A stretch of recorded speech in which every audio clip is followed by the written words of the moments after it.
अस्सलामुअलैकुम वरहमतुल्लाहि वबरकातुहू। अऊज़ु बिल्लाहि मिनश शैतानिर रजीम। बिस्मिल्लाहिर रहमानिर रहीम। अलम तर अन्ना अरसलना शयातीन अलल काफिरीन तउज़्ज़ुहुम अज़्ज़ा फला तअजल अलैहिम इन्नमा नअुद्दु लहुम अद्दा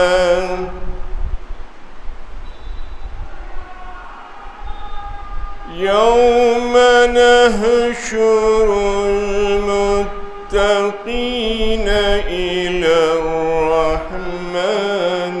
वफ़्दा वनसूक़ुल मुजरिमीन इला जहन्नम विरदा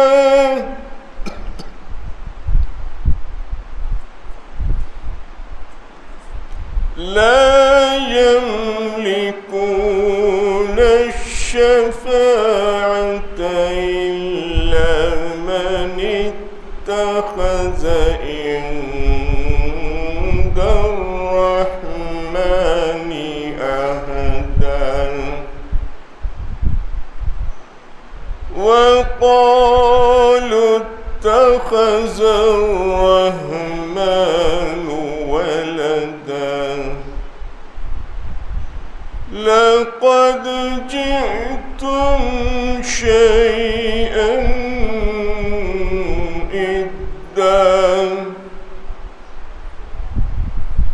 तकादु as-समावातु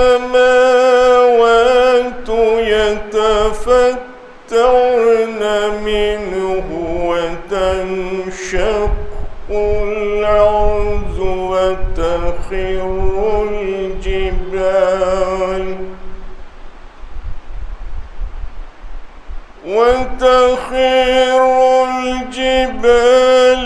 हद्दा अन दअू लिर्रहमानि वलदा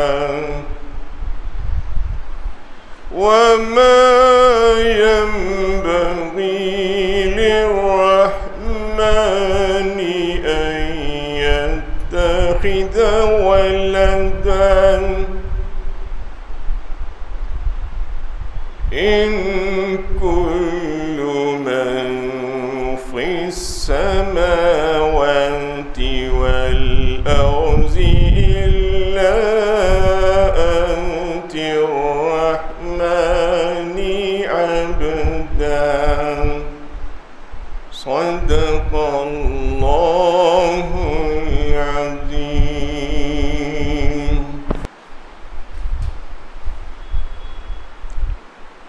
अस्सलामु अलैकुम वरहमतुल्लाहि वबरकातुहू।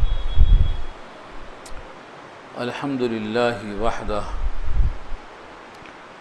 वस्सलातु वस्सलामु अला मन ला नबिय्य बअदह अम्मा बाद फ़अऊज़ु बिल्लाहि मिनश शैतानिर रजीम बिस्मिल्लाहिर रहमानिर रहीम। अलम तर अन्ना अरसलना शयातीन अलल काफिरीन तउज़्ज़ुहुम अज़्ज़ा फला तअजल अलैहिम इन्नमा नअुद्दु लहुम अद्दा इला आखिरिल आया। सदक़ल्लाहुल अलिय्युल अज़ीम व सदक़ रसूलुहुन नबियुल करीम व नहनु अला ज़ालिका मिनश शाहिदीन वश्शाकिरीन। अल्लाहुम्मा अल्हिमना रुश्दना व अइज़ना मिन शुरूरि अनफुसिना। अल्लाहुम्मा वफ़्फ़िक़ना लिमा तुहिब्बु व तर्ज़ा मिनल क़ौलि वल फ़िअलि वन निय्या। रब्बि इश्रह ली सदरी व यस्सिर ली अमरी वहलुल उक़दतम मिन लिसानी यफ़क़हू क़ौली। आमीन या रब्बल आलमीन। मोहतरम हज़रात, मुअज़्ज़ज़ सामाईन, मिल्ली भाइयों, बुज़ुर्गों और दोस्तों, मेरी माँओं और बहनों, प्यारे बच्चों, सूरह मरियम 16वां पारा,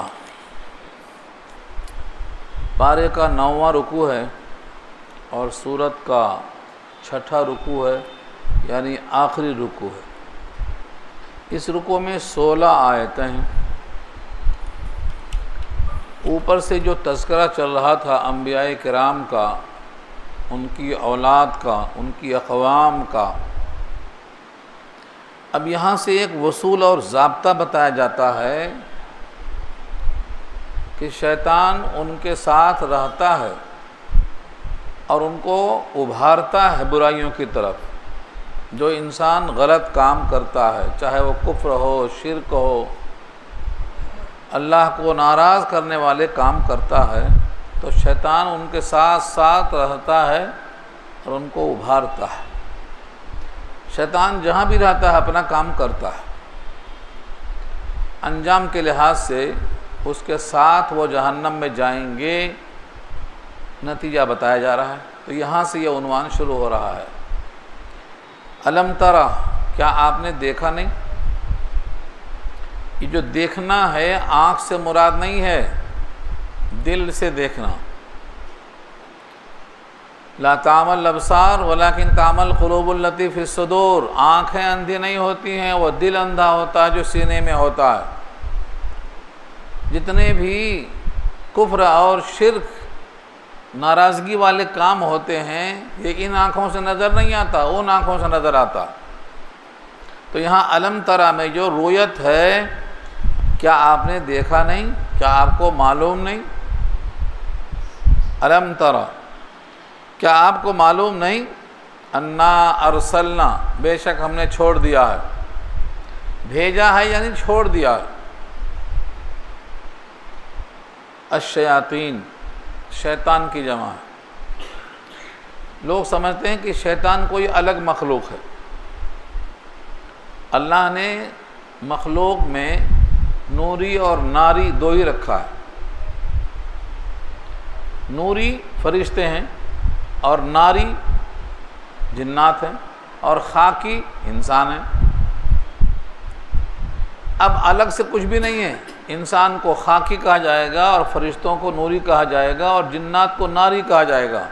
ये जो बिगड़े हुए जिन्नात होते हैं उन्हीं को शैतान कहा जाता है। बिगड़े हुए, सरकश। और अल्लाह ने इनको मुसल्लत करने का वादा किया है। किनके ऊपर? जो हमारी याद से गाफिल रहते हैं। वमन आरज़ा अन ज़िक्री, एक तो ये आयत है। दूसरी है वमन याशु अन ज़िक्रिर रहमान नुक़य्यिज़ लहू शैतान। जो रहमान की याद से गाफिल रहता है, हम शैतान उस पर मुसल्लत कर देते हैं। फ़हुव लहू क़रीन, वो उनके साथ साथ रहता है।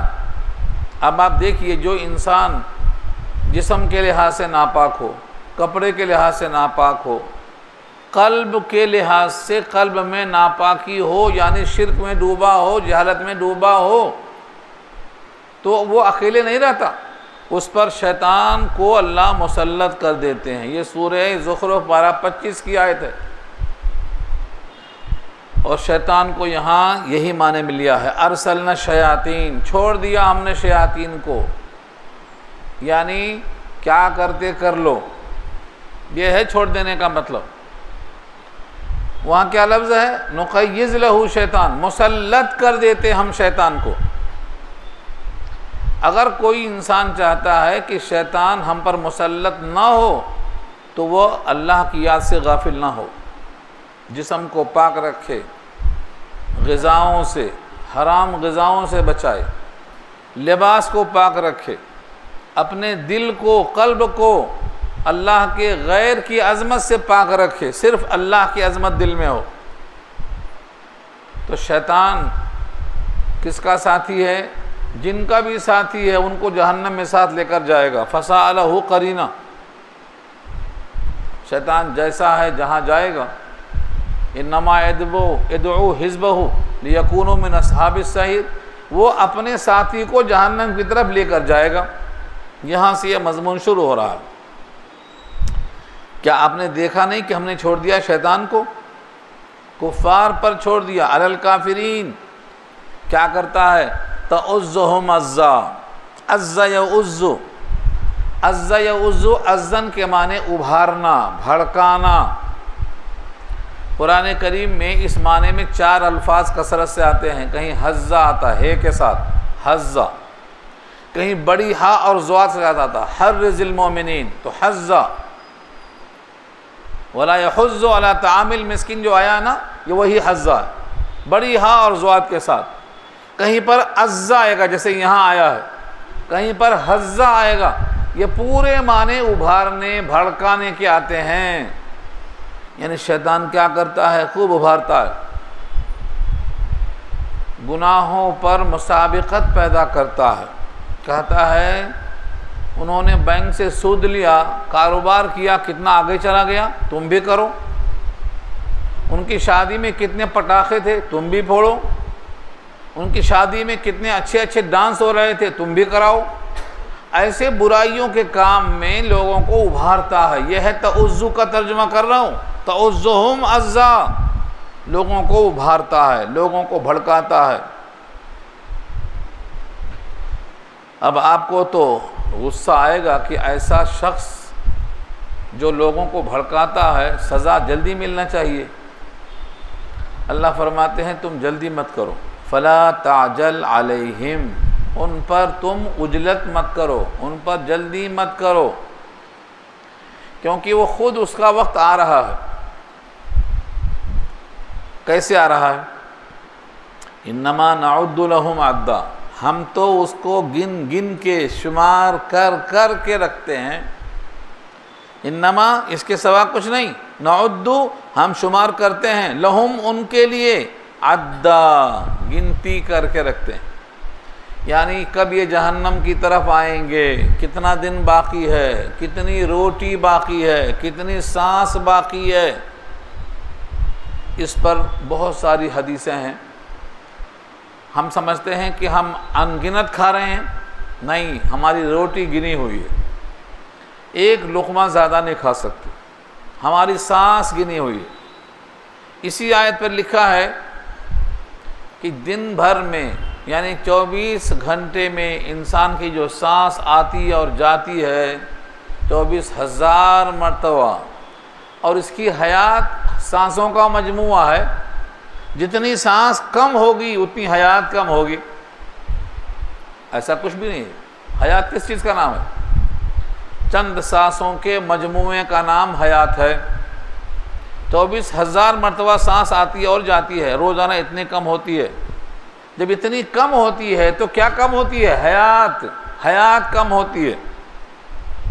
यहाँ जो कहा गया है नउद्दुहुम अद्दा, नउद्दु लहुम अद्दा, हम उनके लिए गिन के रखते हैं। अभी कितने रोज़ और बाकी है, अभी कितनी सांस और बाकी है, अभी कितनी ग़िज़ा और बाकी है, यह गिनना। ताज्जुब उस इंसान पर है जिसकी सांस गिनी जा रही है और वो हंस रहा है काक़े मार के। जिस इंसान की सांस और ग़िज़ा गिनी जा रही है कि अब कब आएगा अज़ाब की तरफ, ऐसा इंसान मज़े ले रहा है, गफलत में गुजार रहा है। इस पर बहुत सारी रिवायतें हैं। एक अरबी का शायर कहता है, हयात नाम है चंद सांसों के मजमुए का। हयातु का अनफासुन तो अद्दु फकुल्लमा मगा नफ्सुम मिनहा इंतक़सत बिही जुज़ा। जब सांसों का मजमुआ हयात है तो जितनी उसमें से कम होगी उतनी हयात कम होगी। ये सब गिनी हुई है। एक सांस का इजाफा अपनी मर्जी से कोई नहीं ले सकता। यह है नउद्दु लहुम अद्दा, हम गिन गिन के रखते हैं उसके लिए, उसकी सांस भी, उसका दिन भी, उसके काम भी, उसके बोल भी। आप समझते हैं बोल जितना चाहे बोलो? नहीं, हर इंसान का ज़ुबान से निकला हुआ हर बोल महफूज है। जैसे ही ज़ुबान से लफ्ज़ निकलता है फ़ौरन फरिश्ते उसको ले लेते हैं। सूरह क़ाफ़ पारा 26, मा यल्फ़िज़ु मिन क़ौलिन इल्ला लदैहि रक़ीबुन अतीद। जब भी कोई इंसान लफ्ज़ निकालता है ज़बान से मा यल्फिज़ु मिन क़ौलिन, कोई बात निकालता है ज़ुबान से। बहुत से लोग गाली बकते हैं, वो समझते हैं हवा चला गया, जाता नहीं, वो सब महफूज है। इल्ला लदैहि रक़ीबुन, उसके पास मौजूद है। रक़ीब कहते हैं निगहबान को, और अतीद के माने जल्दी से पहुँचने वाले को। रक़ीबुन अतीदुन, चौकस फरिश्ते मौजूद हैं। तो हमारा लफ्ज़ भी महफूज है, हमारी सांस भी गिनी हुई है, हमारी ग़िज़ा भी महफूज है, हमारे दिन भी गिने हुए हैं। भला ऐसे आदमी को दुनिया में गाफिल होकर जीने का क्या मतलब? ताज्जुब है उस इंसान पर जिसकी सांस गिनी गई हो और वह ऐश में अपने आप को गुजार रहा है।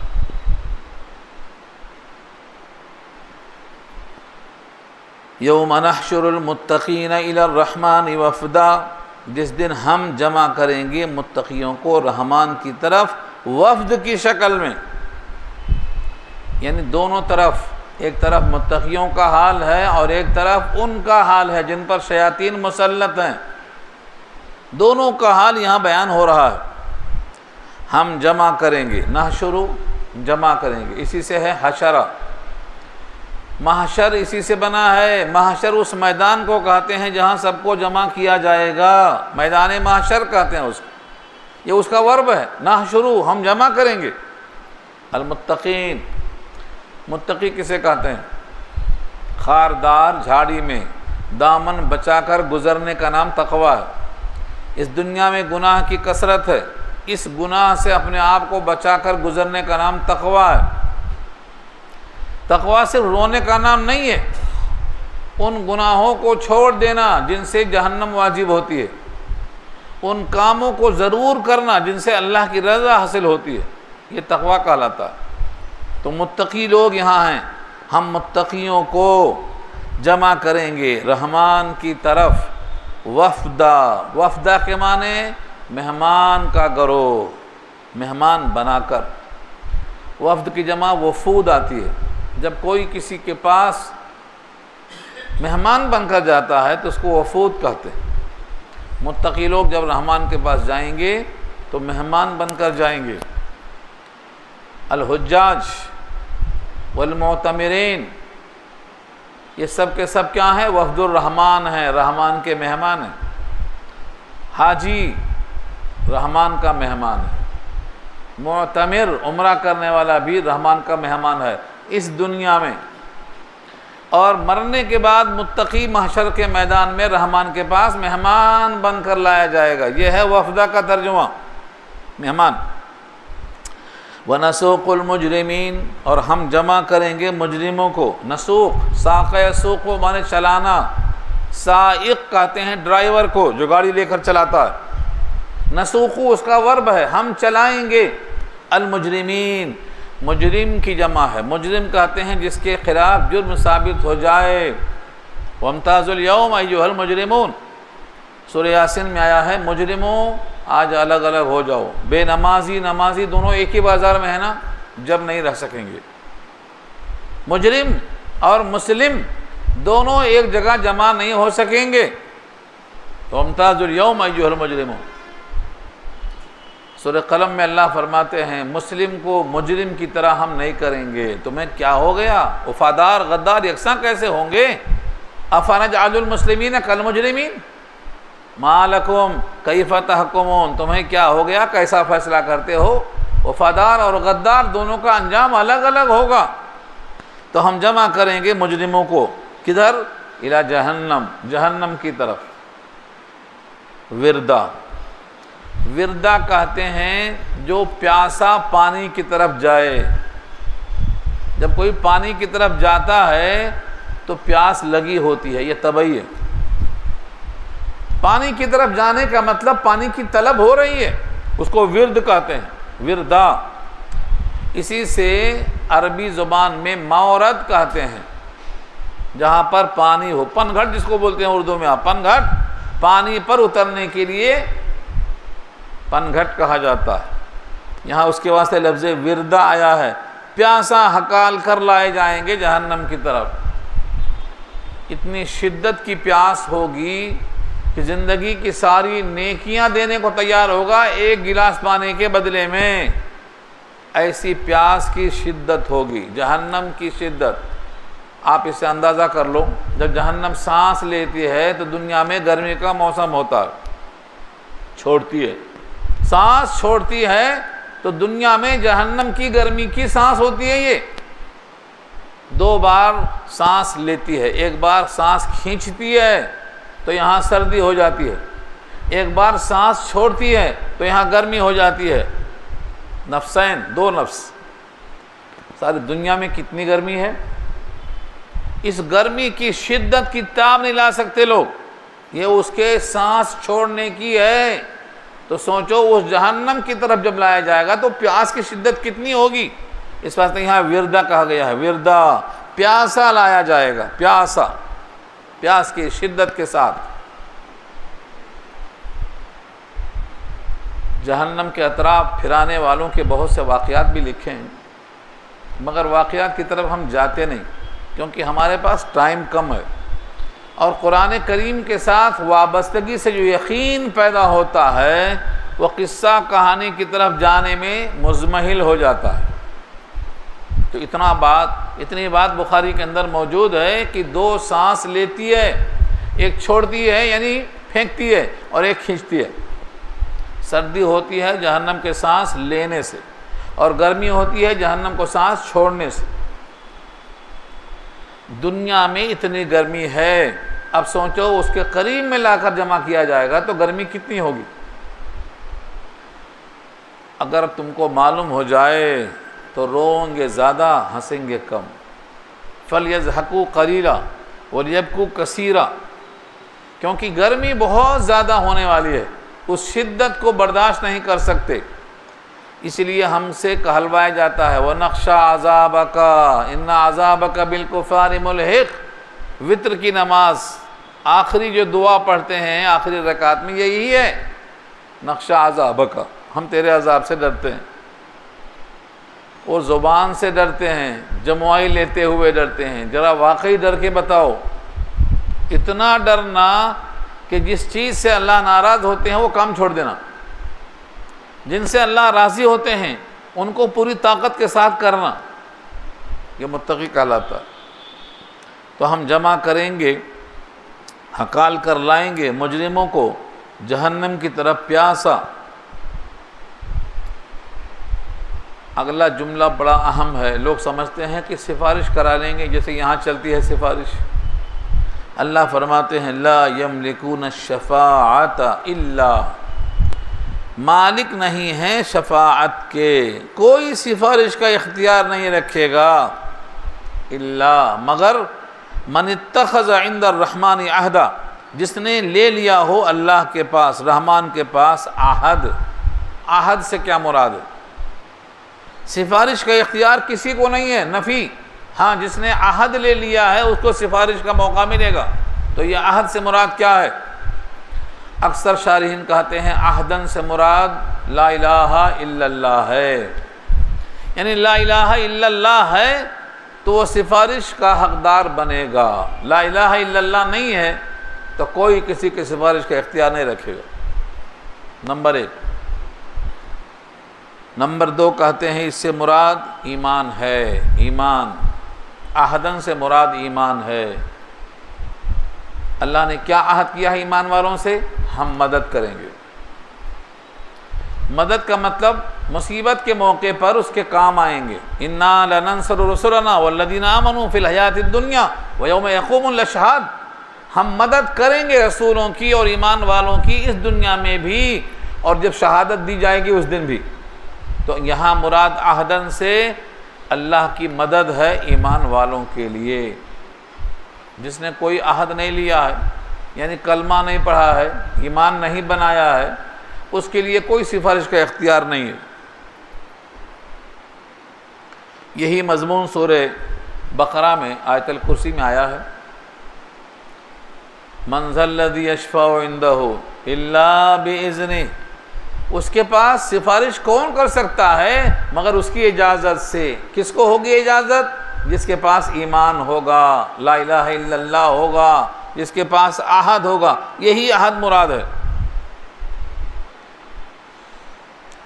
वक़ालू इत्तख़ज़र रहमान वलदा, और लोगों ने यानी काफिरों ने कहा रहमान ने बनाया है औलाद। ये रहमान की औलाद से मुराद क्या है? मुशरिकीन अरब, यहूदी, ईसाई इस जुर्म में सब के सब मुश्तरक हैं। ईसाई कहते हैं ईसा इब्नुल्लाह, ईसा अल्लाह के बेटे हैं। यहूदी कहते हैं उज़ैर इब्नुल्लाह, उज़ैर अल्लाह के बेटे हैं। यह अल्लाह ने खुद बताया 10वें पारे में, गुजर चुका पीछे। वक़ालतिल यहूद उज़ैर इब्नुल्लाह, उज़ैर को अल्लाह का बेटा मानते हैं, और ईसाई ईसा को इब्नुल्लाह कहते हैं, अल्लाह का बेटा मानते हैं। और मुशरिकीन मक्का फरिश्तों को अल्लाह की बेटियां कहते हैं, और जिन्नात को, जिन्नात की सरदारानियों को अल्लाह की बीवियां कहते हैं। सूरह अनआम में अल्लाह ने कहा है अल्लाह को बीवी नहीं है, वलम तकुल लहु साहिबा, साहिबा नहीं है अल्लाह को। और अल्लाह के साथ जिनों का रिश्ता जोड़ते हैं, वजअलू बैनहु व बैनल जिन्नति नसबा, अल्लाह के और जिनों के दरमियान नसब का रिश्ता जोड़ते हैं। तो फरिश्ते अल्लाह की बेटियां हैं, फरिश्ते मुअन्नस हैं, कैसे मालूम? सवाल किया अल्लाह ने, कैसे मालूम? ये उनका गुमान है, ये उनका अंदाज़ा है। फरिश्ते ना बेटियां हैं ना बेटे हैं, तो बेटियां कैसे कहा इन्होंने? ये जुर्म है, सज़ा है इस पर भी। फरिश्ते मुज़क्कर हैं, मुअन्नस हैं, कैसे मालूम? दूसरे जिन्नात की बीवियां, सरदारानियां अल्लाह की बीवियां हैं, कैसे मालूम? इन सब लोगों ने गलत कहा है, इतनी बड़ी बरत कहा। अगली आयत में अल्लाह फरमाते हैं कि इनकी बात बड़ी भयानक है। आसमान गिर जाए, ज़मीन फट जाए, पहाड़ ढह जाएं, इतनी बड़ी बात कह दिया लोगों ने। यानी अल्लाह को ये बात बिल्कुल सख्त नापसंदीदा है। क्यों? उसकी वजह क्या है? वक़ालू इत्तख़ज़र रहमान वलदा, और लोगों ने कहा, काफिरों ने कहा रहमान ने बनाया है औलाद, इख्तियार की है औलाद। लक़द जिअतुम शैअन इद्दा, अलबत्ता तुम लाए हो ऐसी भारी बात। इद्दा कहते हैं बड़ी भारी बात, यानी ज़ुबान से ऐसी बात कह दिया कि इससे ज़्यादा गिरा बात नहीं हो सकती है, बड़ी भारी बात है। इस बात को सुनकर करीब था कि आसमान फट जाता। कितने आसमान हैं? 7 आसमान। ये कब फटेंगे? जब सूर फूंका जाएगा। मगर इस बात से आसमान फटने के करीब हो गया है, ऐसी बात कहा है लोगों ने। तकादुस समावातु यतफत्तरन मिन्हु, करीब है कि आसमान फट पड़े उससे। वतनशक्कुल अर्ज़, और ज़मीन शक हो जाए, यानी ज़मीन टुकड़ों में तकसीम हो जाए। वतखिरुल जिबाल, और ढह जाएं पहाड़, हद्दन, गिर पड़कर। ये सब होगा क़यामत में, होगा सूर फूंकने के बाद होगा, जब अज़ाब सख्त होगा। तो वो कैफियत अब हो जाना चाहिए था। इतनी बड़ी बात लोगों ने कह दिया है कि अल्लाह की बीबियां हैं, अल्लाह की बेटियां हैं, अल्लाह की औलाद है। ये सब बातें गलत हैं। अब सवाल यहाँ ये है कि उनकी ये बात गलत क्यों है? आयत में इशारे हैं, मैं पहले उसको अल्फाज में लाता हूँ, फिर आप अल्फाज देखें। अपने अल्फाज आसानी से समझ में आएंगे, फिर आप कुरान के लफ्ज़ों के साथ जोड़ें। अल्लाह की औलाद होगी तो अल्लाह की सिफ़ात भी औलाद में होना चाहिए। किसी भी औलाद को आप देख लेंगे तो उस औलाद में उसकी सिफ़ात होती हैं। बकरी का बच्चा है तो बकरी के सिफ़ात आएंगे, घोड़े का बच्चा है तो घोड़े के सिफ़ात आएंगे, सांप का बच्चा है तो सांप के सिफ़ात आएंगे। ये मैं समझाने को बोलता हूँ, आयत में नहीं है, आयत को समझाने के लिए मिसाल दे रहा हूँ। जो जिसकी औलाद है उसमें उसके सिफ़ात आते हैं। तो अगर अल्लाह की औलाद होती तो अल्लाह तो कादिर मुतलक हैं, तो ये औलाद भी कादिर मुतलक होगी। अल्लाह अलीम है तो औलाद भी अलीम होती। अल्लाह के जितने सिफ़ात हैं वो पूरे सिफ़ात उस मखलूक में होना चाहिए, तो फिर दो खुदा लाजिम आएंगे। अल्लाह खालिक है, पैदा करने वाला है, ये तो पैदा होने वाला है। तो पैदा होने वाला और पैदा करने वाला दोनों कैसे औलाद हो सकते हैं दूसरे के? इस्तिलाह में मुतकल्लिमीन ने इस पर बहस की है।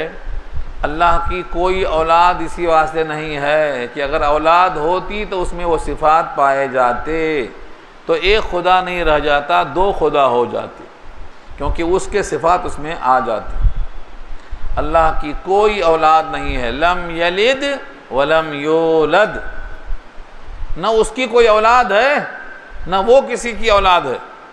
वलम यकुल्लहु कुफुवन अहदुन, उसके बराबर कोई है ही नहीं, उसके बराबर कोई है नहीं, ना कुदरत में, ना इल्म में, ना खबीर में, ना बसीर में, किसी भी सिफात में।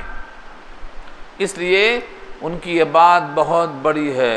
आसमान फट जाए, ज़मीन शक हो जाए और पहाड़ ढह जाएं, अन दअऊ लिर्रहमानि वलदा, ये कि लोगों ने दावा किया है कि रहमान के लिए औलाद है। दाऊ यानी दावा किया है, निस्बत की है कि रहमान के वास्ते औलाद है।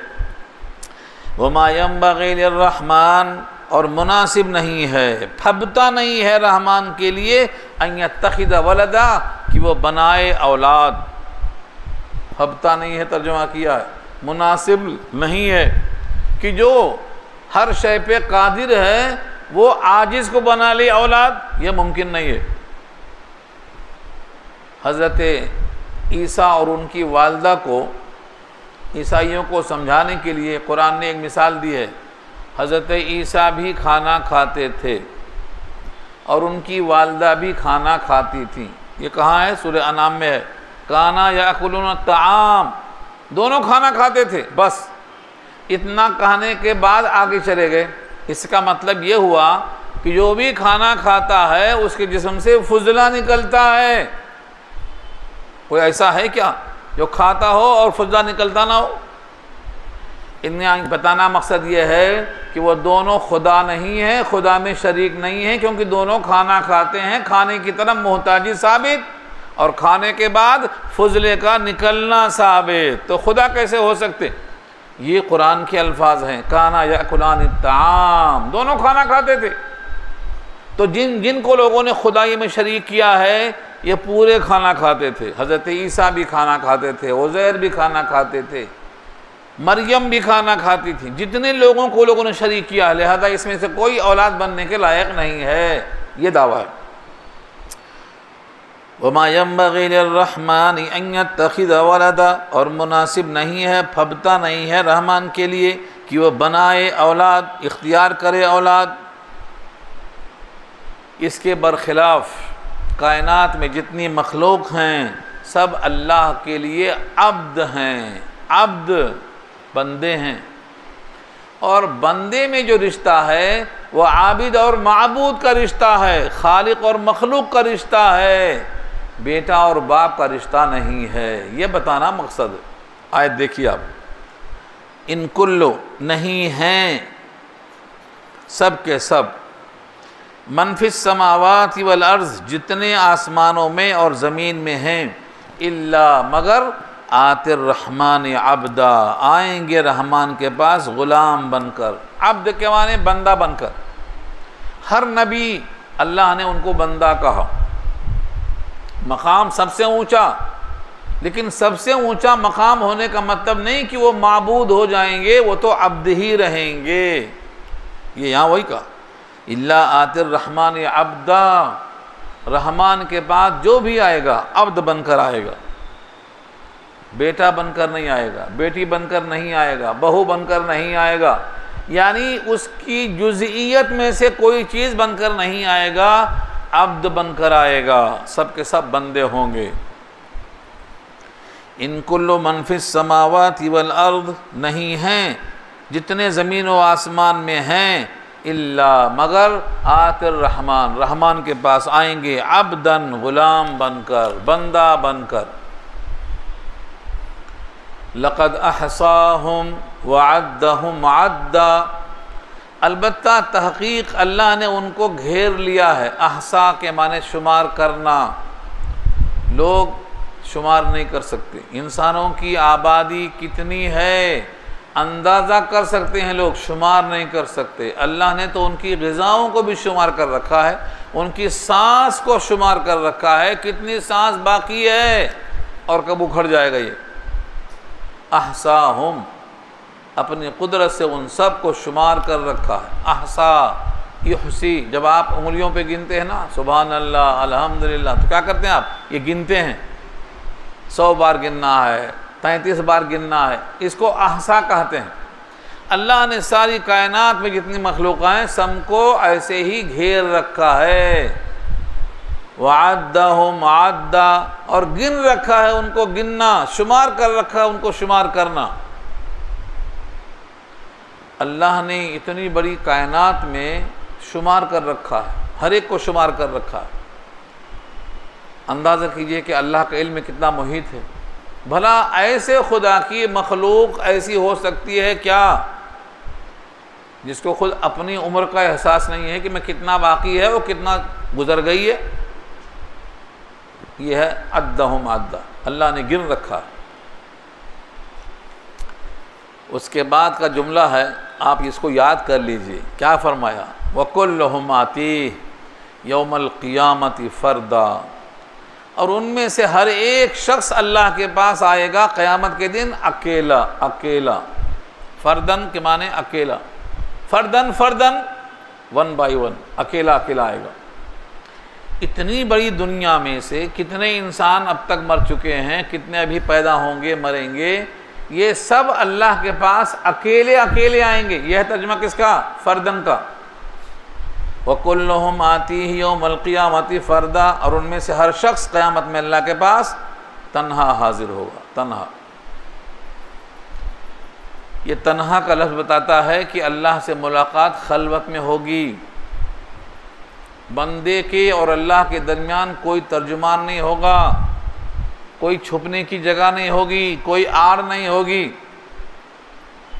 तन्हा आएगा। और बाज़ बंदों के कंधे पर अल्लाह हाथ रखकर पूछेंगे, तुमने ये गुनाह किया, ये गुनाह किया, ये गुनाह किया? वो सब कहेगा हाँ गुनाह किया, और अंदर डरता रहेगा कि अब तो मरे। अल्लाह फरमाएंगे कि मैंने दुनिया में तेरे गुनाहों पर सत्तारी की थी, अब यहाँ तुझे रुसवा नहीं करूँगा, तेरी मग़फ़िरत कर दूँगा। तो वो बंदा कहेगा, जब गुनाहों पर अल्लाह की मग़फ़िरत का वादा होगा और गुनाहों को नेकियों से बदलने का इक़रार होगा, तो कहेगा मेरे अल्लाह अभी कुछ गुनाह और बाकी हैं जो नहीं गिनवाया आपने, ये भी हैं, ये भी हैं। यानी अल्लाह से जब उम्मीद बढ़ जाएगी तो गिनवाएगा। तो अल्लाह हर बंदे को अकेले बुलाएंगे, अकेले। ये अल्लाह की कुदरत का इशारा है। कितने साल लगेंगे हिसाब करने को, ऐसा बुलाए तो 1 by 1 अकेले अकेले बुलाए तो कितने साल लगेंगे? मोमिन का हिसाब ज़ोहर के और असर के दरमियान जो वक्फ़ा है, इतने वक्त में ख़त्म हो जाएगा। बैना ज़ोहर वल असर, ज़ोहर असर के दरमियान जो वक्फ़ा है, इतने वक्त में सारा हिसाब ख़त्म हो जाएगा। और अल्लाह के पास अपना इल्म तो काफ़ी है, फरिश्ते गवाही देंगे, जो कंधों पर फरिश्ते हैं ये भी गवाही देंगे। गवाहियाँ कई किस्म की होंगी, जिस्म के चमड़े गवाही देंगे। इंसान के ख़िलाफ़ इंसान की रान का चमड़ा बोलेगा। सूरह हामीम सजदा पारा 24, ये इंसान अपने जिस्म के रान के हिस्से से मुखातब होकर कहेगा, तुम मेरे खिलाफ गवाही देकर क्या करना चाहता है? जहन्नम में चाहता है जाना? वो रान का चमड़ा कहेगा अंतकन अल्लाह अंतक कुल्ल शै, जिस अल्लाह ने बोलने का हुक्म दिया हर चीज़ को, उसने मुझे बोलने का हुक्म दिया तो मुझे बोलना ही है, चुप नहीं हो सकता। आप जिसको अपना समझते हैं ना, वो आपकी रान का चमड़ा आपके खिलाफ बोलेगा। ये शहादत है कुरान में। तो फरिश्तों की गवाही, अंबिया की गवाही, अल्लाह का इल्म मुहीत, जिस्म की गवाही, कितनी गवाहियाँ होंगी, इंसान ठुकरा नहीं सकता। अल्लाह के पास हाज़िरी होगी तो अकेले आएगा, कोई छुपने की जगह नहीं होगी, कोई गार, कोई पहाड़, कोई घर, कोई नदी, कोई नाला, नशेबो फराज, ऊंचा नीचा, कोई चीज़ नहीं होगी। ये ज़मीन ही बदल दी जाएगी जिस पर ये घर बने हैं। यौम तुबद्दलुल अर्दु गैरल अर्ज़, इस ज़मीन को हम दूसरी ज़मीन से बदल देंगे। इस ज़मीन के वारिस अल्लाह अकेले होंगे। इन्ना नहनु नरिसुल अर्ज़ व मन अलैहा व इलैना युरजाऊन, हम ज़मीन के वारिस होंगे, जितने ज़मीन पर लोग हैं उनके भी हम वारिस होंगे, और हमारे पास सबको लौट के आना है, कोई किसी का घर वाला नहीं। ज़मीन वाला, फार्म वाला, ज़राअत वाला, सब के सब हमारे पास आएंगे, उनकी ज़मीनों के वारिस हम होंगे। इन्नल अर्ज़ लिल्लाह, ज़मीन सारी अल्लाह की है। युरिसुहा मन यशा, जिसको चाहा वारिस बनाया, जब चाहेगा बहुत अलग कर देगा। और ये ज़मीन के बाद एक ज़मीन और होगी जिसका ज़िक्र सूरह ज़ुमर में किया है अल्लाह ने। व अशरक़तिल अर्ज़ु बिनूरि रब्बिहा, ज़मीन चमक उठेगी अपने रब के नूर से, वो ज़मीन जन्नत की होगी। मोमिन के वास्ते वहाँ अल्लाह ताला ठिकाना देंगे। यतबव्वअु मिन्हा हैसु यशा, जहाँ चाहेगा जाएगा। जन्नत में एक मकाम पे तो होगा, लेकिन जाना आना नहीं मना है। अम्बिया के पास जाएगा, शुहदा के पास जाएगा, औलिया के पास जाएगा, जन्नत में जहाँ चाहेगा जाएगा। ये सूरह ज़ुमर में देख लो। तो अल्लाह की ये कुदरत देखो और मखलूक की कमज़ोरी देखो। भला ये अल्लाह का बेटा कैसे बन सकता है, ये समझाना मकसद है। तुम सब अल्लाह के पास अकेले अकेले आओगे। बंदा अल्लाह के पास अकेले जाने की मशक़ करना चाहिए। मैं हूँ, मेरा रब है। इसी की मशक़ के लिए तहज्जुद की नमाज है, जिसको लोगों ने मजमे के अंदर पेश कर दिया है। 6 पारे, भगोने, देगचे, खाओ, मस्ती करो। तहज्जुद की नमाज में अल्लाह और बंदा आमने सामने होते हैं। होते तो नमाज में हैं, हर नमाज में होते हैं, लेकिन तहज्जुद की नमाज अंधेरे की नमाज है, जहाँ अल्लाह की निगाह उन आंसुओं पे पड़ती है जो किसी को और नज़र नहीं आता। तो तहज्जुद की नमाज अल्लाह के सामने हाज़िरी की कैफियत की याद दिलाता है। इसी वास्ते अहलुल्लाह और लोगों से नहीं मिलना चाहते, तन्हाई में, खलवत में क्यों चाहते हैं? क्योंकि वो अल्लाह के साथ राज़ो नियाज़ करते हैं। इसी का नाम मुराक़िबा है। अल्लाह के बंदे अपनी गर्दन झुकाकर अल्लाह के साथ करीब होना चाहते हैं। दिल के आईने में है तस्वीर यार, जब ज़रा गर्दन झुकाई देख ली, ये उन्हीं के वास्ते है। तो अकेले अकेले अल्लाह के पास जाने की मशक़ करना है तो मगरिब के बाद अव्वाबीन पढ़िए और फजर से पहले तहज्जुद पढ़िए अकेले अंधेरे में। 2 रकात हो चाहे 12 हो, मगर भीड़ भाड़ ना हो। आपकी ये नमाज आपको अल्लाह से करीब करेगी। सबसे ज़्यादा करीब करने वाली नमाज अल्लाह से तहज्जुद की नमाज हो। कोई बंदा बुलंदियों तक नहीं पहुंच सकता बग़ैर तहज्जुद के। असा अन यबअसक रब्बुका मक़ामम महमूदा, नबी से अल्लाह ने कहा तहज्जुद की नमाज पढ़िए, इसके ज़रिए उम्मीद है आप वहाँ तक पहुँचेंगे जिसका नाम मक़ाम महमूद है। तो अकेले अल्लाह के पास जाना है, उसकी मशक़ के लिए ये नमाज़ें हैं। और एक खुशखबरी है अल्लाह की तरफ से। अगली आयत, मोहब्बत अल्लाह अता करते हैं ईमान वालों को। देखिए आयत के अल्फाज कितने प्यारे अल्फाज हैं। इन्नल्लज़ीना आमनू व अमिलुस्सालिहात, बेशक वो लोग जो ईमान लाए, अमल सालेह किया। सालेह के माने अल्लाह का हुक्म हो, नबी का तरीक़ा हो, सहाबा का तरीक़ा हो, तो अमल सालेह है वो। अगर वो अल्लाह का हुक्म भी नहीं है, नबी का तरीक़ा भी नहीं है, सहाबा का अमल भी नहीं है, तो सालिहात में शुमार नहीं कर सकते उसको। ईमान लाए, अमल सालेह किए। सयजअलु लहुम, अनकरीब कर देगा अल्लाह उनके लिए। यहाँ अल्लाह का लफ्ज़ नहीं है, रहमान का लफ्ज़ है। क्यों? रहमान खुद रे हे मीम इसका मादा है रहम, शफकत, मोहब्बत। उसकी ज़ात ही रहमान है। जिसकी रहमत आम हो उसको रहमान कहते हैं, और जिसकी रहमत ताम हो उसको रहीम कहते हैं। दुनिया में खुदा की रहमत आम है, और क़यामत के बाद अल्लाह की रहमत आम नहीं होगी, ताम होगी मगर आम नहीं होगी। यहाँ काफिर, मुशरिक, बेदीन सब के सब खुदा का पानी पी रहे हैं, हवाओं में सांस ले रहे हैं, ज़मीन से गल्ला उठा के खा रहे हैं, लेकिन महशर के मैदान में किसी काफिर को एक घूंट पानी नहीं मिलेगा, क्योंकि वहाँ रहमत ताम होगी, आम नहीं होगी। क्या फरमाया? सयजअलु लहुमुर रहमान, अनकरीब करेगा रहमान उनके लिए वुद्दा। वुद्दा के माने मोहब्बत। अल्लाह के नामों में से एक नाम वदूद है, इसी से निकला है। वद्दा या वद्दू के माने दिल से चाहना। अल वदूद वहुवल गफूरुल वदूद, सूरह बुरूज की आयत है। वो बख्शिश करने वाला है, वो मोहब्बत करने वाला है। वो मोहब्बत अल्लाह अता कर देता है किसको? ईमान और अमल सालेह करने वाले को। उस मोहब्बत को अता कैसे करता है? जब अल्लाह किसी बंदे से मोहब्बत करता है तो अर्श पे ऐलान करा देता है, फ़लाँ बंदा मुझे महबूब है, तुम उससे मोहब्बत करो। पूरे अर्श वाले उससे मोहब्बत करते हैं। फिर वो महबूबियत नीचे उतर जाती है, ज़मीन वाले भी उस बंदे से प्यार करते हैं। वो बंदा लोगों से छुपता है, लोग उसको तलाश करते हैं, तलाश कर कर के उससे मिलना चाहते हैं। ये है महबूबियत, ये महबूबियत है।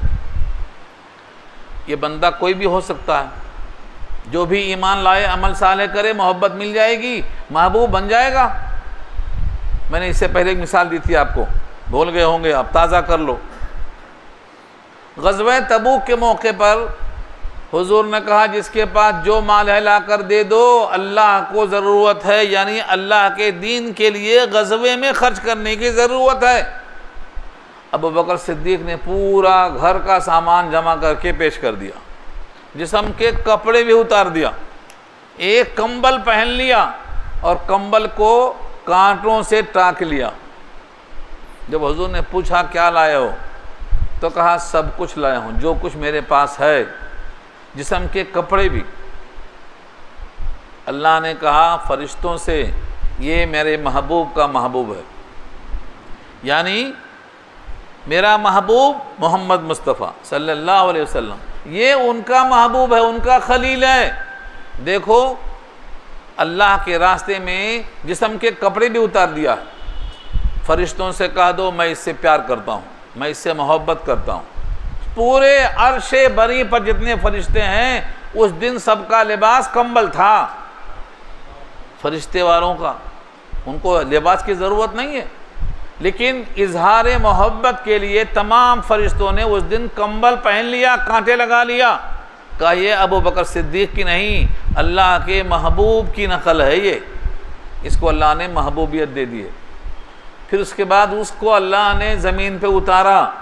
दुनिया के सारे नेक इंसान अबू बकर से मोहब्बत करते हैं। सारे अंबिया के बाद सबसे ज़्यादा मुत्तकी, परहेज़गार, रहीम और करीम इस उम्मत में अबू बकर सिद्दीक़ हैं। वसयुजन्नबुहुल अत्क़ा, सूरह लैल में आया, आखिरी आयत क्या है? अत्क़ा कहा उसको। अत्क़ा माने सबसे ज़्यादा डरने वाला। सबसे ज़्यादा डरने वाला कौन है? अबू बकर सिद्दीक़ है। वलसौफ यरज़ा, अनकरीब अल्लाह से राज़ी होंगे, अल्लाह उनसे राज़ी होगा, अबू बकर सिद्दीक़ है। आपने क्या कहा? अरहमो उम्मती बि उम्मती अबू बकर, मेरी उम्मत में सबसे ज़्यादा अरहम अबू बकर सिद्दीक़। ये मैंने एक मिसाल दी है महबूबियत की। तो जब बंदा अल्लाह को पसंद आ जाता है तो उसकी महबूबियत दुनिया में उतरती है और सारे लोग उसको तलाश करते हैं। ये है वुद्दा का तर्जुमा। सयजअलु लहुमुर रहमानु वुद्दा, अल्लाह उसको मोहब्बत अता करते हैं। अब आप सोचते होंगे ये मोहब्बत किसको मिलती है? मैंने एक हदीस सुनाया था, इब्न कसीर ने नकल की है, वो जब आदमी की उम्र 40 साल की हो जाती है तो अल्लाह उसको नेकियों पर साबित कर देते हैं, गुनाहों को मिटा देते हैं। दीन में, ईमान में अगर 40 साल उम्र हो गई, और जब ये बंदा 60 साल का हो जाता है तो अल्लाह इसके गुनाहों को हल्का कर देते हैं, हिसाब किताब हल्का कर देते हैं, इसको महबूबियत अता हो जाती है, महबूबियत अता हो जाती है। और जब 70 का हो जाता है तो इसका हिसाब आसान कर देते हैं, और जब 80 का हो जाता है तो अल्लाह इस बंदे से प्यार करते हैं, बेहिसाब प्यार करते हैं। 90 का जब हो जाता है तो लिख देते हैं ये मेरा कैदी है, असीरुल्लाह फिल अर्ज़, ज़मीन में मेरा कैदी है ये जिसके हक़ में दुआ करेगा रद्द नहीं होगी। आज लोग घरों से बाहर कर देते हैं। 90 साल का ईमान वाला, ज़ईफ़, कमज़ोर, जिसके हाथ में पैर में ताकत नहीं है, लेकिन उसकी ज़बान में ताकत दिया अल्लाह ने, जो कहेगा वो कबूल होगी, उसके नाम के साथ रहेगा असीरुल्लाह फिल अर्ज़, ये ज़मीन में अल्लाह का कैदी है। हाथ पैर हरकत में नहीं आएंगे, कमज़ोर होंगे, लेकिन जिसके सर पे हाथ रख के दुआ कर देगा उसकी दुआ रद्द नहीं होगी, पूरे ख़ानदान वालों की बख्शिश के वास्ते काफ़ी होगी। ये उम्र में ईमान पर बाकी रहने का सिला मिलता है। तो जो बंदा ईमान पे कायम और दायम रहेगा और खुशकिस्मती से उम्र लंबी हो जाए, उम्र लंबी होना ख़राब बात नहीं है, बशर्ते कि ईमान पर हो। ईमान पर बाकी है तो एक सुभान अल्लाह उसकी शान को बढ़ा देता है। 60 साल में कोई मर गया, कोई 90 तक रहा, तो 30 साल जो नेकियां करेगा उससे क्या होगा, दर्जे बुलंद होंगे। एक एक सुभान अल्लाह कहने का फ़र्क पड़ेगा। तो अल्लाह लंबी उम्र वालों से मोहब्बत करता है। और एक हदीस आई है मिशकात में, अगर किसी बूढ़े की दाढ़ी सफ़ेद हो गई और किसी बंदे ने सफ़ेद दाढ़ी की वजह से उसका इकराम किया, उसकी इज़्ज़त किया,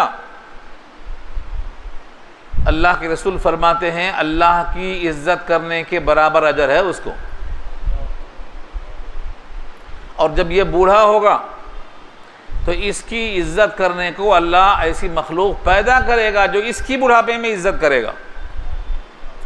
तो आदमी बूढ़ा को, आदमी को इंसान कमज़ोर समझ के छोड़ देता है। हाँ, फल पके तो मेवा और बूढ़ा पके तो बनेवा, यानी काम का नहीं है, लेकिन ये बहुत काम का है, याद रखो।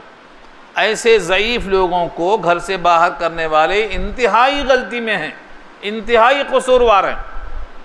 ये अल्लाह की मोहब्बत का मरकज़ है अपने ईमान और बुढ़ापे की वजह से। आगे अल्लाह ने नबी से क्या खिताब किया देखो, फ़इन्नमा यस्सरनाहु बिलिसानिक, इसके सिवा कुछ नहीं कि हमने इसको यानी कुरान को आपकी ज़बान पर आसान कर दिया। ये ज़बान चमड़े की इतना अज़ीमुश्शान कलाम पढ़ती है, तो ये किसने आसान किया है, यस्सरनाहु, हमने आसान किया। नबी की ज़बान पर कुरान हो तब भी अल्लाह ने आसान किया है, और किसी बंदे की ज़बान पर कुरान हो तो ये भी अल्लाह ने आसान किया है। अल्लाह के आसान किए बग़ैर आसान नहीं होता। लोग समझते हैं ये बच्चा ज़हीन है, बच्चे ने हिफ्ज़ कर लिया, ये बच्चे का कमाल समझते हैं। अगर बच्चे का कमाल होता तो दुनिया की कोई और किताब हिफ्ज़ करके दिखाओ ना। दुनिया भर में किताबें बहुत हैं, एक किताब का हिफ्ज़ करके दिखाओ अगर बच्चे का ज़हन कमाल का है तो। ये कमाल बच्चे का नहीं है, ये कमाल है अल्लाह के इस किताब का, इस किताब का मौजज़ा है ये। एक एक लफ्ज़ तरतीब के साथ कुछ छूटे बगैर इतना परफेक्ट कैसे याद होता है, ये बंदे का हाफिज़ा नहीं, ये कुरान का मौजज़ा है। क्या जुमला देखो, फ़इन्नमा यस्सरनाहु, बेशक हमने आसान कर दिया है इस कुरान को। यही मजमून सूरह कमर में आया है, 6 दफ़ा आया है। हमने कुरान को आसान कर दिया है समझने के लिए, याद करने के लिए। है कोई समझने वाला? दुनिया की कोई किताब का हाफिज है कोई? क्यों नहीं है? क्योंकि वहाँ बच्चे का हाफिजा काम करता तो वो भी कर लेता ना हिफ्ज़। गीता करता, भगवत गीता करता, रामायण करता, तौरात करता, ज़बूर करता, इंजील करता, वही बच्चा से हिफ्ज़ कराओ ना, नहीं कर सकता। कुरान का हिफ्ज़ कर सकता। क्यों? ये बच्चे का हाफिजा नहीं है, ये कुरान का मौजज़ा है। और इस बच्चे को अल्लाह ने मुंतखब किया है अपने कुरान के लिए। हमारे बच्चों के सीने में कुरान नहीं है, कुछ और है। हम समझते हैं हम बहुत ऊंचे चले गए, नीचे चले गए। कुरान के लिए अल्लाह ने मुंतखब ही नहीं किया, हमको महरूम कर दिया। और हम समझते हैं दुनिया मिल गई तो बहुत ऊंचे हो गए। कुरान से बड़ी अज़मत की चीज़ दुनिया में नहीं है। कुरान से बड़ी अज़मत की चीज़ दुनिया में नहीं है। जिसको कुरान दिया गया उसको सबसे बड़ा एजाज़ दिया गया, सबसे बड़ा। इमामत अल्लाह के सामने हाज़िरी होती है। इमाम कौन होता? जो सबसे बड़ा कारी हो, कुरान सबसे अच्छा हो। ग़ज़वे वहद में जब शहीद हुए तो कहा कब्र में किसको आगे रखा जाए? जिसको कुरान ज़्यादा याद हो, कुरान ज़्यादा याद हो उसको आगे रखो। कब्र में भी आगे, नमाज में भी आगे। कुरान वाले की अज़मत का अंदाज़ा उसी वक्त होगा जब आप कुरान समझेंगे कुरान क्या चीज़ है। तो अल्लाह फरमाते हैं, ऐ नबी हमने इस कुरान को आपके लिए आसान कर दिया है। फ़इन्नमा यस्सरनाहु बिलिसानिका, आपकी ज़बान पर। लितुबश्शिरा बिहिल मुत्तक़ीन, ताकि आप खुशखबरी दें इससे मुत्तक़ियों को। मुत्तक़ियों को खुशखबरी है इस कलाम पाक के ज़रिए से, ये नबी अता फरमाएंगे। व तुनज़िरा बिही, और डराएं इसके ज़रिए से आप कौमन, एक ऐसी कौम को, लुद्दा, लुद्दा के माने झगड़ालू। लुद्द से बना है अलद, इसमें तफजील, जैसे उज्जट कहते हैं उर्दू में हम। तो लुद्दा से अलद के माने सख्त झगड़ालू, अलद्दुल खिसाम।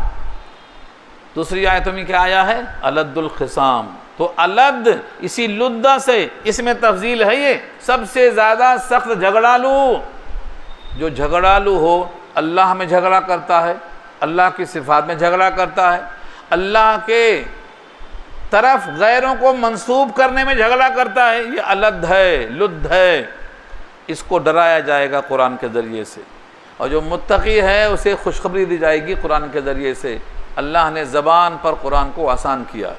तो जिसकी ज़बान पर कुरान जारी है, एक हदीस में आया है, तिरमिज़ी की रिवायत है, जिसको अल्लाह ने कुरान की नेमत दी, उसने इस नेमत से ज़्यादा बड़ी नेमत किसी और चीज़ को समझा, उसने कुरान की तौहीन कर दिया। तौहीन कर दिया। सबसे बड़ी अज़मत की चीज़ कुरान है, ये कहा गया।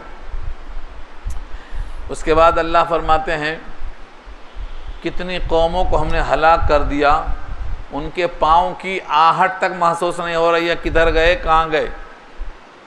व कम अहलकना क़ब्लहुम मिन क़र्न, और कितनी हलाक कर दिया हमने उनसे पहले। कर्न के माने जमातें। कर्न, कर्न अजीब लफ्ज़ है। 100 साल के वक्फे को, 100 साल के ज़माने को कर्न कहते हैं। यहाँ मुराद है जमातें। हमने कितनी जमातों को हलाक कर दिया, कितनी जमातों को हमने हलाक कर दिया। व कम अहलकना क़ब्लहुम मिन क़र्न, उनसे पहले हमने कितनों को हलाक कर दिया। आदम से लेकर अब तक कितने लोग हलाक हुए, अंदाज़ा नहीं कर सकते आप। अल्लाह फरमाते हैं, जिनको हमने हलाक कर दिया, हल तो हिस्सों में नहुम मिन अहादिन, किसी को उनमें से आप महसूस करते हैं कि उसके पाँव की आहट है। तो हिस्सो महसूस करना, हिस्स, जब आदमी नंगे पाँव चलता है तो पाँव की जो आवाज़ होती है ना, खिस खिस की आवाज़ है, वो है रिक्ज़ा, पाँव की रगड़। उनके पाँव की आहट महसूस कर रहे हैं आप। कहाँ चले गए, किधर चले गए? ज़मीन खा गई आसमां कैसे कैसे, कोई नज़र नहीं आ रहा कहाँ गए। बड़े बड़े कारून और फ़िरऔन और हामान और शद्दाद, ज़मीन सबको खा गई। यानी घमंड मत करो, घमंड चलने वाला नहीं है। घमंड चलने वाला नहीं है। लफ्ज़ कर्न ये बहुत अहम लफ्ज़ है। कितने हलाक किया हमने उनसे पहले गिरोहों को। क्या आप महसूस करते हैं उनमें से किसी एक को देखते हैं या सुनते हैं उनके लिए कोई रगड़? रिक्ज़ा, पाँव से मारने को रिक्ज़ कहते हैं। एड़ लगाते हैं ना घोड़े को, वो भी रिक्ज़ है। पाँव से ज़मीन पे मारते हैं ना, गुस्ल खाना बन जाता है हज़रत अय्यूब के पाँव से, वो भी रिक्ज़ है। पाँव से एड़ लगाने को, पाँव से चलने वाली आवाज़ को रिक्ज़ा कहते हैं। किसी जगह आपने महसूस किया अब तक? कौम समूद कहाँ गई, कौम आद कहाँ गई, कौम लूत कहाँ गई? जितनी बस्तियों को हमने हलाक किया उनमें से किसी बस्ती की कोई आहट आपको महसूस हो रही है? पता तक नहीं कहाँ चले गए। यानी मक्के वाले अगर घमंड पे बाकी रहेंगे तो तुम्हारा भी हश्र ऐसा होगा, तुम्हारी दास्तान तक भी न होगी, दास्तानों में तुम भी ख़त्म हो जाएंगे। आज जिन बड़े बड़े काफिरों का जिक्र कुरान में है, कुरान की बरकत से उनका नाम लोग जानते हैं, वरना कौन था अबू लहब किसको मालूम? सूरह लहब नाजिल ना होती तो लहब कौन है कैसे मालूम होता? अबू लहब कौन है, अबू जहल कौन है? ये कुरान के इस्लाम के तुफैल में उनका नाम बाकी है, वरना कौन जानता था इनको? ये है एहसास। घमंड छोड़ो, अल्लाह की कुदरत पे आ जाओ। बेहतरीन ये लफ्ज़ जो कर्न है ना, इस पर एक हदीस सुना देता हूँ ताकि आपके जहन में रहे। कर्न नबी का फरमान है, हमारे नबी का फरमान है, सबसे बेहतरीन ज़माना मेरा है। खैरुल कुरून कर्नी, बेहतरीन ज़माना मेरा है। नबी का ज़माना सबसे बेहतरीन ज़माना है। जाहिलियत ख़त्म, नबूवत की नूर शुरू। सहाबा को कैसा तैयार किया? जो न थे खुद राह पर औरों के हादी हो गए। क्या नज़र थी जिसने मुर्दों को मसीहा कर दिया? तो हुजूर पाक की सोहबत से जो जाहिल थे वो कायनात के रहबर बन गए। हुजूर ने कहा मेरा हर सहाबी सितारा है, एक भी कमज़ोर नहीं, एक भी। अस्सहाबी कन्नुजूम, मेरे तमाम सहाबा तारों की तरह। और अल्लाह ने भी 100% जन्नत अता किया, एक सहाबी फेल नहीं हुआ। कुरान में कहा अल्लाह ने कुल्लु वअदल्लाहुल हुस्ना, हर सहाबी से जन्नत का वादा है। मुझे सुनाना क्या है? कर्न सुनाना है। तो हुजूर ने कहा करनी, बेहतरीन ज़माना मेरा है। खैरुल कुरून करनी, बेहतरीन ज़माना। यहाँ भी वही लफ्ज़ कर्न है। कर्न की जमा कुरून। सुम्मल लज़ीना यलूनहुम, सुम्मल लज़ीना यलूनहुम, 2 बार कहा आपने। फिर जो उससे मुत्तसिल, अबू बकर का ज़माना। फिर जो उससे मुत्तसिल, उमर का ज़माना। कुल 30 साल का ज़माना है। इनको खुलफ़ाए राशिदीन कहते हैं। तुम पर मेरी सुन्नत लाजिम, चारों खुलफ़ा की सुन्नत लाजिम में कुल ज़माना कितना है? 30 साल का है ज़माना। इसमें कर्न का लफ्ज़ इस्तेमाल किया नबी ने। कर्न, कर्न में जो काफ है इससे मुराद अबू बकर सिद्दीक़ वाली काफ है। करनी पहला लफ्ज़ है काफ, ये कहाँ से आया? अबू बकर सिद्दीक़ में जो काफ है वो करनी की काफ है।